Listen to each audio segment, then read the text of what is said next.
வணக்கம் நண்பர்களே. இன்னும் ஒரு இனிய காலை பொழுதில் தீதும் நன்றும் நிகழ்ச்சியில் உங்களை சந்திப்பதில் மிக்க மகிழ்ச்சி அடைகிறேன்.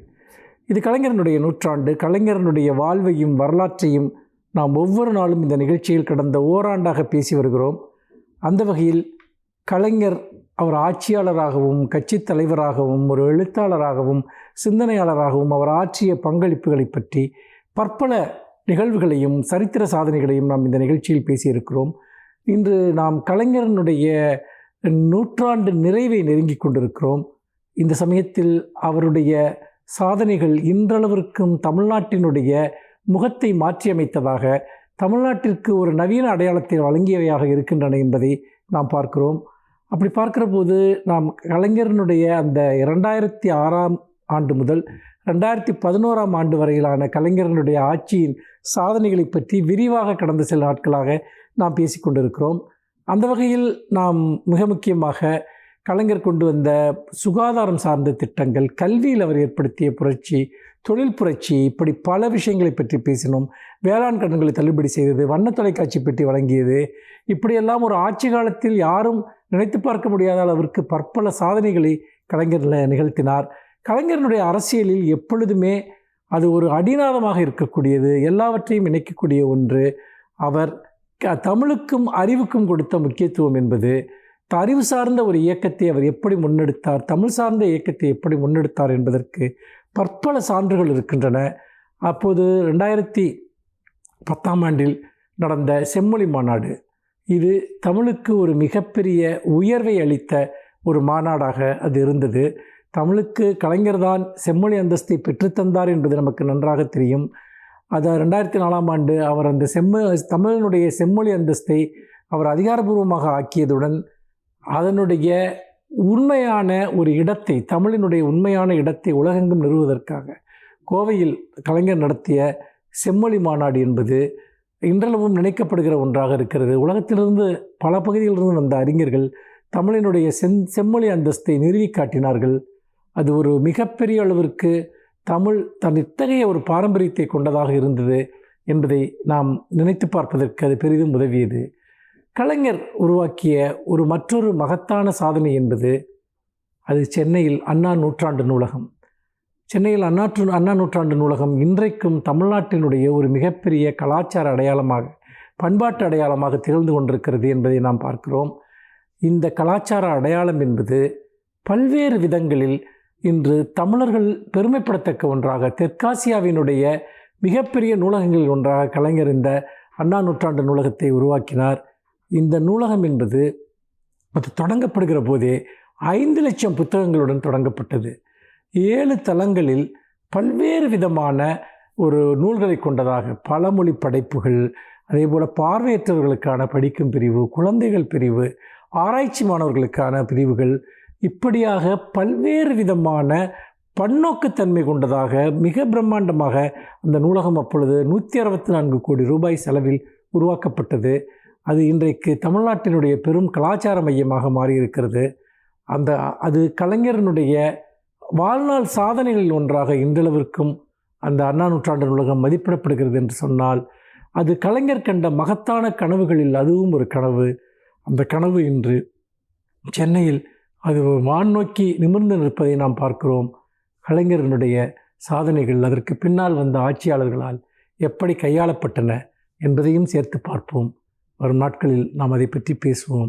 மீண்டும் இன்னும் ஒரு புதிய சிந்தனையோடு உங்களை சந்திக்கிறேன். நன்றி, வணக்கம்.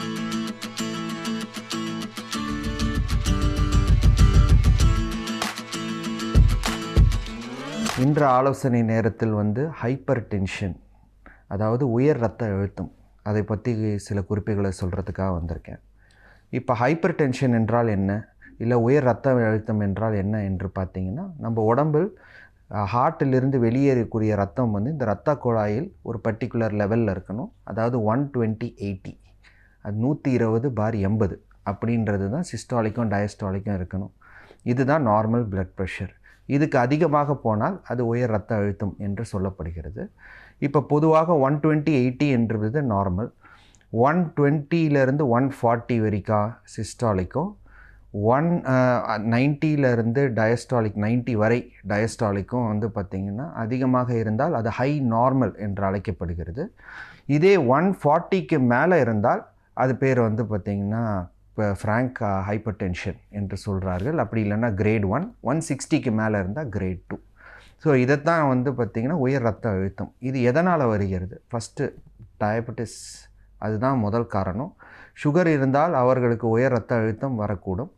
ஜெனட்டிக்கலாக உங்கள் வீட்டில் யாருக்காவது பிபி இருந்தால் அதனால் வந்து பார்த்திங்கன்னா உங்களுக்கும் வரக்கூடும். ஸ்ட்ரெஸ் இன்றைய காலகட்டத்தில் மிக முக்கியமாக ஒன்று. ஸ்ட்ரெஸ் அதிகமாக இருந்தாலும் அதுக்கான உயர் ரத்த அழுத்தம் அதிகமாக இருக்கிறதுக்கு வாய்ப்பு இருக்கிறது. அது மாத்திரம் இல்லாமல் உடல் எடை ஒரு முக்கியமான காரணம். ஒபிசிட்டி இன்று வந்து அதிகமாக எல்லாரும் வந்து உடற்பயிற்சி செய்வதில்லை. அதிகமாக சாப்பிட்றோம், கண்டதையும் சாப்பிட்றோம், ஃபேட் ஐட்டம்ஸ் அதிகமாக சாப்பிட்றோம், ஃபாஸ்ட் ஃபுட் அதிகமாக சாப்பிட்றோம் இன்று காலகட்டத்தில். இதனால் ஏற்படுகிறது தான் உயர் ரத்த அழுத்தம். அதுவும் ஒரு முக்கியமான காரணம். இது மாத்திரம் இல்லாமல் வேறு சில ரீசன்ஸ்னால் வேறு ஏதாவது உங்களுக்கு வியாதிகள் இருந்தால், ஹார்ட் ரிலேட்டட் வியாதியோ இல்லை லிவர் ரிலேட்டடோ இல்லை கிட்னி ரிலேட்டட் வியாதி இருந்தாலும் இது வரக்கூடும். இதை எப்படி வந்து பார்த்திங்கன்னா தடுப்பது? உடல் எடை கம்மி பண்ணுவது ரொம்ப ரொம்ப முக்கியம். உடல் எடை வந்து இப்போ ரீசெண்டான ஆய்வறிக்கை என்ன சொல்லுதுன்னா, அதாவது 7% உங்கள் உடல் எடையை குறைத்தால் அட்லீஸ்ட் 10லேருந்து 15 வரைக்கும் உங்கள் பிபி குறையும் அப்படின்னு சொல்லுது. அதனால் உடல் எடை உங்களுக்கு அதிகமாக இருந்தால் நீங்கள் வந்து பார்த்திங்கன்னா அதை குறைக்கிறதுக்கு எக்ஸசைஸ் வந்து செய்ய வேண்டும், டயட்டை கண்ட்ரோல் செய்ய வேண்டும். இரண்டாவது முக்கியமாக உப்பு. இப்போ நம்ம உப்பு வந்து நிறைய போட்டு சாப்பிட்றோம். சம்டைம்ஸ் வந்து ரசத்தில் உப்பு போடுறோம், அப்பளத்தில் உப்பு இருக்குது, ஊறுகாய் அதிகமாக சாப்பிட்றோம். அது மாத்திரம் இல்லாமல் இந்த லெமன் சோடான்ற அதுலேயும் உப்பு போட்டு அதிகமாக சாப்பிட்றோம். ஸோ இதனால் வந்து அதிகமாக உப்பு உடம்பில் சேர்ந்தாலும் ஹைப்பர் டென்ஷன் வர்றதுக்கான வாய்ப்புகள் இருக்குது. இதை நம்ம வந்து நிறைய பேர் என்ன கேட்குறாங்க, ராக் சால்ட் சாப்பிட்லாமா டாக்டர், இல்லாட்டி வந்து மற்றபடி இந்து உப்பு சாப்பிட்லாமா, அதுக்கும் இதுக்கும் சம்மந்தம் இருக்கா, பெனிஃபிட்ஸ் இருக்கா அப்படின்னு கேட்டால், ராக் சால்ட்டில் வந்து அதிகமாக மினரல்ஸ் இருக்குது. ஆனால் அதோட இம்ப்யூரிட்டிஸும் ஜாஸ்தியாக இருக்குது. ஏன்னா நார்மல் சால்ட் மாதிரி அது பியூரிஃபை பண்ணி வர்றதில்லை. அது டைரெக்டாக நார்மல் நேச்சுரலி ஃபார்மிங் சால்ட்லேருந்து வர காரணத்தினால அதில் இம்ப்யூரிட்டிஸ், வைரஸ், பாக்டீரியாஸ்லாம் அதிகமாக இருக்கிறதுக்கு வாய்ப்பு இருக்குது. எந்த உப்பாக இருந்தாலும் அதை வந்து அளவுக்கு அதிகமாக சாப்பிட்டால் அது வந்து நம்மளை பாதிக்கிறதுக்கான வாய்ப்பு இருக்குது. அதனால் ஒரு நாளைக்கு 2 to 3 grams, அதாவது அரை டீஸ்பூனுக்கு மேலே உப்பு சாப்பிட்டால் நமக்கு ஹைப்பர் டென்ஷன் வர்றதுக்கான வாய்ப்புகள் அதிகமாக இருக்குது. இது மாத்திரம் இல்லாமல் ஸ்மோக்கிங் அண்ட் ட்ரிங்கிங் முக்கியமான ஒரு விஷயம். ஸ்மோக் பண்ணுறதும் ட்ரிங்க் பண்ணுறதையும் அவாய்ட் பண்ணணும். ஸ்மோக் பண்ணுறதுனால நம்ம லங் வந்து பாதிக்கப்படும். அதனால் வந்து பிபி வந்து அதிகமாக இருக்கிறதுக்கு வாய்ப்பு இருக்குது. அதே மாதிரி ட்ரிங்கிங்னால லிவர் பாதிப்பு ஏற்படும். அது மாத்திரம் இல்லாமல் அது ஓவரால் சிஸ்டமையே, மெட்டபாலிக் சிஸ்டமையே மாற்றி அமைக்கிற காரணத்தினால் லிவரும் பாதிப்பு ஏற்படும். ஸோ அதனால் வந்து ஹார்ட்டோ இல்லை பிபியோ அதிகமாக இருக்கிறதுக்கு வாய்ப்பு இருக்குது. இதனால் ஹைப்பர் டென்ஷன் உண்டாகும். ஸோ அதனால் ஸ்மோக்கிங், ட்ரிங்கிங், உப்பு, வெயிட், இதுதான் மெயினும் 4 காரணங்களை நம்ம உடனடியாக அவாய்ட் பண்ணுறதுக்கான வாய்ப்புகள் இருக்குது. இப்போ பிபி அதிகமாக இருக்கிறவங்க என்ன மாதிரியான டயட் எடுத்துக்கலாம் அப்படின்னு பார்த்தீங்கன்னா, நீங்கள் நார்மல் பேலன்ஸ் டயட்டே எடுத்துக்கலாம். புரோட்டீன் அதிகமாக எடுத்துக்கொள்ளுங்கள், கார்போஹைட்ரேட்ஸை கம்மியாக எடுத்துக்கொள்ளுங்கள். அது மாத்திரம் இல்லாமல் உப்பு வந்து 2 கிராம்ஸ், அதாவது அரை டீஸ்பூன் வரைக்கும் எடுத்துக்கொள்ளுமாறு அறிவுறுத்தப்படுகிறது. இது மாத்திரம் இல்லாமல் டயட்டில் வந்து பார்த்திங்கன்னா உப்பு அதிகமாக இருக்கிற காய்கறிகளும் அதே மாதிரி க்ரீன் லீஃபி வெஜிடபிள்ஸ் வந்து அதிகமாக எடுத்துக்கொள்ள வேண்டும். ஸ்டார்ச் ரிலேட்டட் வெஜிடபிள்ஸை கம்மி செய்ய வேண்டும். இது மாத்திரம் இல்லாமல் அப்பளம், ஊறுகாய், இந்த மாதிரி விஷயங்கள் உப்பு அதிகமாக இருக்கிறதை நீங்கள் தவிர்த்தீங்கன்னா உங்களுக்கு வந்து பிபி வந்து கட்டுக்குள் வரும். இது வந்து டயட் சம்மந்தப்பட்ட விஷயங்கள். இது மாத்திரம் இல்லாமல் எக்ஸசைஸ், அது வந்து ஒரு முக்கியமான காலகட்டங்கள். பிபி இருக்கவர்கள் 40லேருந்து 45 நிமிடம் மினிமம் கிட்டத்தட்ட வந்து பார்த்திங்கன்னா ஒரு 5 நாளைக்காவது எக்ஸசைஸ் கட்டாயம் பண்ண வேண்டும். இது பண்ணால் உங்கள் உடல் எடையும் குறையும். அது மாத்திரம் இல்லாமல் அதுக்கான வந்து பார்த்திங்கன்னா வந்து பலனும் உங்களுக்கு ஏற்படும். பிபியும் கம்மி ஆகிறதுக்கு வாய்ப்பு இருக்குது. அதனால் minimum 40 minutes to 45 minutes 5 times a day வந்து எக்ஸசைஸ் செய்கிறது நல்லது. இதனால் எக்ஸசைஸ் மற்றும் டயட்டுனாலேயே கண்ட்ரோல் பண்ணலாம். சில பேருங்களுக்கு மருந்துகளும் தேவைப்படும். இந்த ப்ரீ ஹைப்பர் டென்ஷன் இருக்கவங்க இதை ஃபாலோ பண்ணிங்கன்னா கட்டாயம் மருந்து சாப்பிட வேண்டிய நிலைமை உங்களுக்கு ஏற்படாது. ஆல்ரெடி மருந்து சாப்பிட்டுட்டு இருக்கிறவர்கள் தொடர்ந்து மருந்து உட்கொள்ள வேண்டும். உங்கள் பிபி நார்மலாக இருக்குதுன்னு சொல்லி நீங்கள் தயவுசெய்து மருந்தை நிப்பாட்ட வேண்டாம். ஏன்னால் அப்படி நிப்பாட்டினால் உங்களுக்கு திடீர்னு பிபி ஷூட் ஆகி அதுக்கான ஸ்ட்ரோக்கோ இல்லை ஹார்ட் அட்டாக்கோ இல்லை கண்களோ இல்லை கிட்னியோ பாதிக்கிறதுக்கான வாய்ப்புகள் அதிகமாக இருக்கிறது. அப்படி உங்களுக்கு நிப்பாட்டணும் அப்படின்னு என்று தோணினால் உங்கள் மருத்துவரிடம் ஆலோசனை செய்யுங்கள். அவங்க பார்த்திங்கன்னா உங்களுக்கு கரெக்டான விஷயங்களை சொல்லி அறிவுறுத்துவார். இன்று இருக்கிற காலகட்டத்தில் பிபிக்கு மருந்து போட்டால் லைஃப் லாங் போடணுமா டாக்டர் அப்படின்னு நிறைய பேர் கேட்குறாங்க. அந்த மாதிரி ஒரு கருத்து தவறானது. பிபிக்கு மருந்து போட்டால் உங்களோட கோமார்பிட் கண்டிஷனை பொறுத்து இருக்குது. ஆல்ரெடி எனக்கு ஹார்ட் ப்ராப்ளம் இருக்குது, டயபெட்டிஸ் இருக்குது, ஸ்ட்ரோக் வந்திருக்கு, இந்த மாதிரி பிரச்சனைகள் இருந்தால் நீங்கள் தொடர்ந்து மருந்துகள் உட்கொள்ள வேண்டும். இதே ப்ரீ ஹைப்பர் டென்ஷனில் இருக்கீங்க, உங்களுக்கு மருந்துகள் கொடுத்துருக்காங்க, நீங்கள் இடையோடை குறைத்து விட்டீர்கள், உங்களுக்கு உப்பு கம்மி பண்ணிட்டீங்க, ஒரு பர்டிகுலர் லைஃப் ஸ்டைலை நீங்கள் ஃபாலோ பண்ணுறீங்க, அப்படி என்றால் நீங்கள் பார்த்திங்கன்னா கட்டாயம் மருந்தை நிப்பாட்டுறதுக்கான வாய்ப்பு இருக்குது. மருத்துவரின் அறிவுரையை கேட்டு நடந்து கொள்ளவும். அதனால் பார்த்திங்கன்னா இந்த பிபி சம்மந்தப்பட்ட டிப்ஸ் இதனால் நீங்கள் அதை கரெக்டாக ஃபாலோ பண்ணிங்கன்னா பிபியை தடுக்கவும் பிபியை கட்டுக்குள் வைக்கிறதுக்கும் வாய்ப்பு உள்ளது.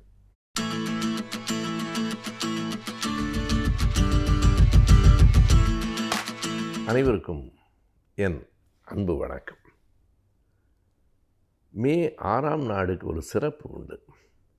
உலக அறிவியல் வரலாற்றில், குறிப்பாக உடவியல் பற்றிய அறிவியல் வரலாற்றில் ஒரு அடியை உலகம் முன்னெடுத்து வைத்தது எப்போது என்றால் 1890. அந்த ஆய்வுக்கு பெயர் உளவியல் பகுப்பாய்வு, சைக்கோ அனாலிசிஸ் என்பது.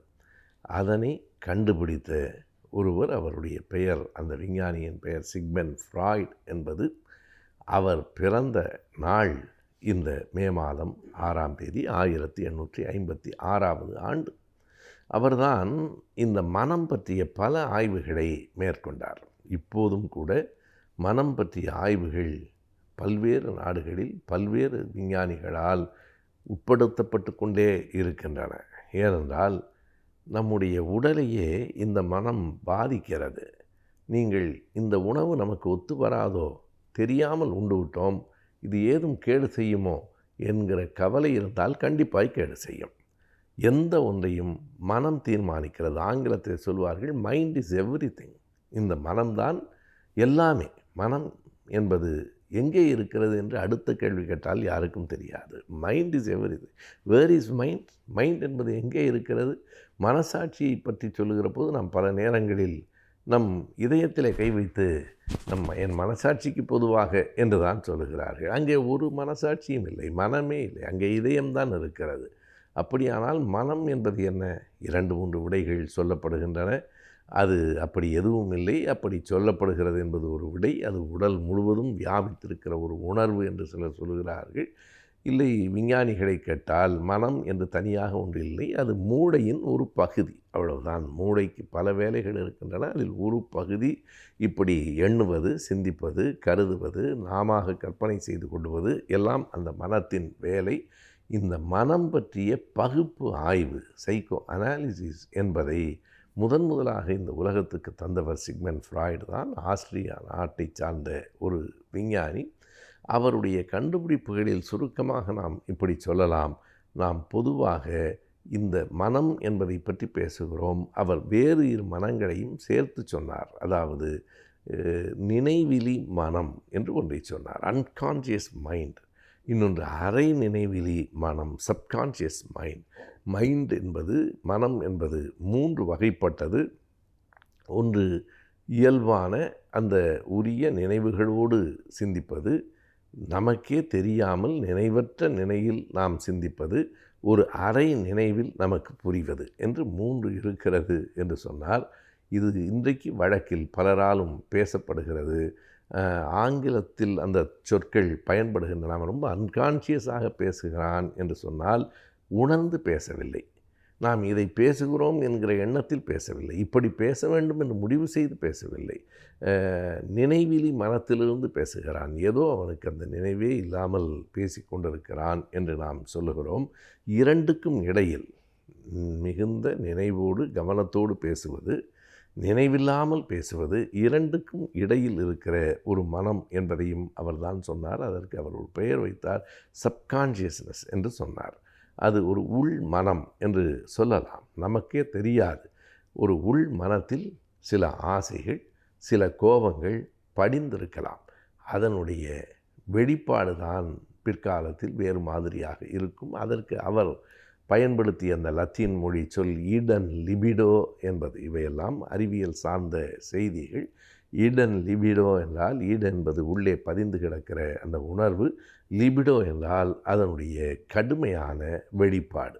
இவை எல்லாவற்றை பற்றியும் இன்றைக்கே நமக்கு முற்றுமாக புரியாத செய்திகள். உளவியல் வல்லுநர்கள், உளவியல் மருத்துவர்களுக்கு உரியவை என்றாலும் பொதுமக்களாகிய நாமும் கூட தெரிந்து கொள்ள வேண்டிய செய்திகள். ஒருவன் சின்ன குழந்தையாக இருக்கிற போது பார்க்கிற ஒரு காட்சி அவன் மூளையில் பதியும். அவன் வளர்ந்து விடுவான், அந்த சூழலிலிருந்து வெளியே வந்து விடுவான். அவனுக்கும் அதற்கும் தொடர்பில்லை என்று நாம் கருதுவோம். ஆனால் ஆழ் மனத்தில் அது பதிந்து கிடக்கும் என்று சிக்மண்ட் ஃப்ராய்ட் சொல்லுகிறார். அது என்றாவது ஒரு கட்டத்தில் ஏதேனும் ஒரு சூழலில் அது எப்படி வெடித்து வெளிவரும் என்பதை புரிந்து கொள்ள முடியாது. எங்கோ பட்ட அந்த மன வலி பிற்காலத்தில் வெளிவரக்கூடும் என்பதையெல்லாம் ஆராய்ந்து சொன்ன சிக்மண்ட் ஃப்ராய்டினுடைய பிறந்த நாள் மே மாதம் 6ஆம் தேதி.